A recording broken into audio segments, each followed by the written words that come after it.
Good morning to you all. I would like really to thank Minister Hamed Abto for organizing this event together with my good friend, Director General Lee Young of UNIDO, and our guest of honor today, Minister Hamed Chide, that is presiding the session, for this opportunity. I would like to greet you all, distinguished guests, ladies and gentlemen.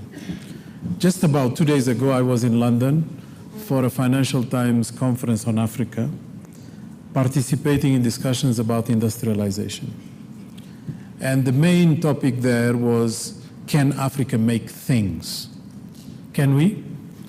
Well, the first clarification we had to make to the audience is that Africa exports about $500 billion worth of manufactured goods as of now.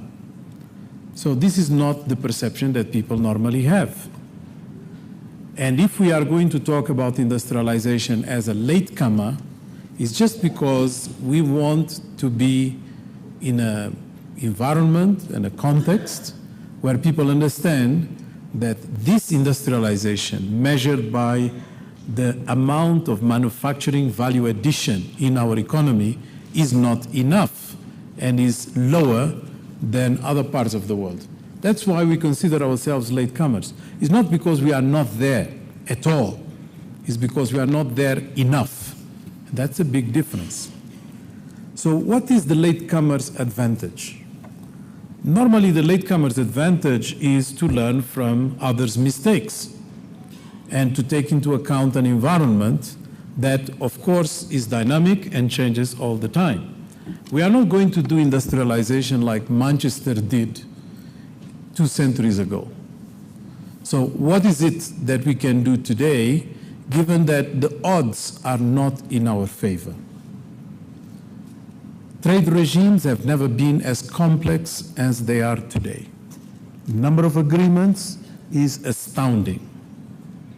Intellectual property has been regulated in such a way that most of what we call knowledge economy is value that has been locked in intellectual property regimes that Africa has no access. We have a situation where logistics have become so complex that most of the operations are managed with computerized, sophisticated systems. We are struggling to have ports. We have a situation where the global value chains have become so sophisticated that almost no product is done from A to Z in the same place. You have inputs from different parts of the chain. And even when you do most of the product in one place, part of the chain is not about the production of the physical object or the commodity, but rather the marketing, the branding, and all these different elements we in Africa don't dominate as much. And last but not least, we are late. So niches have been occupied. Most of what we could aim to do somehow is already being done in some part of the world. So how are we going to make it? How are we going to be able to overcome all these constraints? Well, people forget that for almost every one of these constraints, we also have an opportunity. And this is not rhetorical. Let us just go through some of the most incredible opportunities we have for industrialization to accelerate in the continent. I would put as number one our market. We have a huge market. We are 1 billion people. We are going to be 2 billion by 2050. We have one of the fastest growing middle classes in the world. So if we tap into our internal market, obviously we can accelerate a lot of products that are consumed by the market, and chief of them are the agro-processed products. Because we spend about $30 billion a year importing processed food. And there is no reason we cannot process it ourselves. We import yogurt. We import pasta. Is it something that is rocket science that we cannot do? So we have to overcome one of the major difficulties, which is trying to insert ourselves in the global chain by making it our chain, because it's our market. And we are capable of doing this if we do the right things. Second advantage, most of the discussion these days is about climate change and a lot of concern about emissions. Well, Africa contributes very little for the emissions. So some people defend that, why don't we just, do like others? They have polluted the world, we didn't. So we should not listen to them and just do the same thing. Well, we could, and it will be morally justified. But is it in our interest? Or can we leapfrog and do a green industrialization? Because that will position Africa ahead of the curve. While others will be busy retrofitting, we will be capable of actually going straight into where they aim to be. And we can do this for one simple reason. We have the largest renewable energy potential in the world. Just take hydro, that is now being the subject of very high interest here in Ethiopia with the Renaissance Dam. Take hydro. We only consume about 5% of the potential that we can generate from hydro-generated energy. Geothermal, solar, wind, we have all these things, more than any other part of the world. And we have it at a time where the costs for production of renewable energy match the costs of fossil fuel. So why should we go to fossil fuel if we can actually, with the same investment and costs, produce renewable and green our industrialization? Another potential that we have, people forget very often that Africa, because of its youthness, is going to have the larger labor force in the world by 2040. Some say 2035, depending on the projections. That will be larger than India and China.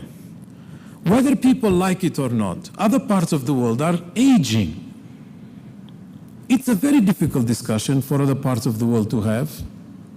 Who wants to say, but it's the truth, that there are 61,000 people as of this year over 100 years old in Japan, and that 65 plus people count already for 25% of their population, the same proportion in Europe. But what is more astounding is that by 2050, when we will be, at the height of our demographic curve, Europe, Japan, and other parts of the world are going to be so aged that just in Europe and Japan, 3/4 of the population is going to be over 65, if the projections are right. So we are going to be very important, because no society will be able to survive just with robots and automation. For one simple reason, robots don't pay Social Security. So it will be necessary for those who contribute to Social Security to be matching the ones that are going to benefit from it. So this has to be a compact. So that's our third possibility. So industrialization in Africa is really something that is no joke. It's going to happen. And if people have doubts, we had $600 billion of GDP at the beginning of this century. By last year, we had 1.3 trillion of GDP. If you take into account the fact that we have an underestimation of GDP in Africa, because it's not mentioned, because it's a very technical discussion, but in order for you to have a GDP number, you can get it from two sources. Either you have very good national accounts, or you have projections. Guess what is done in most of Africa? Good national accounts or projections? Well, I can tell you, only 12 countries match the methodological requirements for good national accounts in Africa, which is, amongst other things, to have a base year that is no longer than 5 for you to be able to compare things that make sense. When countries do a rebasing exercise like Nigeria, Egypt, Kenya, Ghana did recently, you discover all of a sudden that their economies is much bigger than they thought. Well, guess, the remaining countries that have not done this are underestimating combinedly their GDP by 20%. So 1.3 trillion is not even the real figure. It's much higher, which means that this is historically one of the fastest movements that have been observed in terms of growth, comparable with China 30 years ago. So make no mistake, the fundamentals of Africa, its megatrends, are in favor of a big transformation.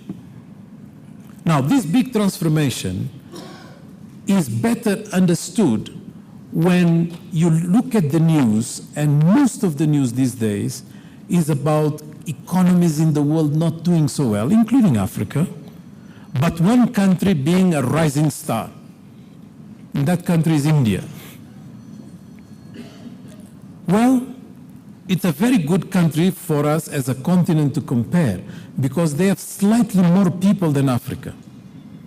So let's look into this comparison. Who has the bigger GDP? India, that is one country, or this conglomerate of 54 very complex, diversified, and difficult to manage number? We have a better number. GDP per capita, obviously, ours is bigger. Proportion of Africa in world trade is bigger than India. Investment attractiveness and flows, Africa beats India. What about the transactions between Africa and other parts of the world? Very interesting. Who is the continent that invests the most in India? You think it's America? You think it's Asia? No, it's Africa. That is something that people don't know. It's because of the role of Mauritius. So the realities are not always what we think. And unfortunately, these realities are always not in favor of Africa. So how do we correct these perceptions is important for our image, but is more important for us to change our mentality. That's why when we discuss any aspect of industrialization in Africa, we have forced ourselves to change our mindset. Look at our leaders. They have been approving a lot of documents about agricultural transformation. Is agricultural reality in Africa really transforming? With a few exceptions, not fast enough. We have the lowest productivity in the world. The lowest. We keep talking all the time about we have 60% of unused arable land in the world. Great. The problem is that the one we use is the worst in terms of productivity. So forget about the 60%. This 40% could have transformed our lives if it was properly used with the levels of productivity that others have. How can you imagine that countries like Malaysia and Indonesia, that didn't produce cocoa, come into the market that has been dominated by Africa for so long, with just two countries, Cote d'Ivoire and Ghana, being more than 50% of the world production, and they get into levels of productivity and value addition that we don't even dream. What is wrong? Why can they do it in such fast period and we are still struggling? Because they have not married in Ghana and Cote d'Ivoire and many other African countries, the discussion of industrialization with the discussion on agriculture. These are not two separate discussions. This is the same discussion, because agro-processing and value addition is one of our entry points into real transformation of our economic structure. It is happening here in Ethiopia. We are very happy with it. We have just concluded a study about small, medium-scale enterprises that proves the role of the agro sector in this. We have been at the Economic Commission for Africa studying so much the various lessons that have to be learned from Southeast Asia and imported into Africa. And each time, despite the progress that has been happening in many fronts, we are confronted with this dilemma. Economic structural transformation is not just about diversification, which is a lot of people try to sell to us. But you know, you can diversify from coffee to flowers. It's not about that. It's much more. It's about really making sure that in each and every layer of sophistication, we match with knowledge, we match with innovation, and we match with our understanding of the chains. But more important than all, we match with our determination. Thank you.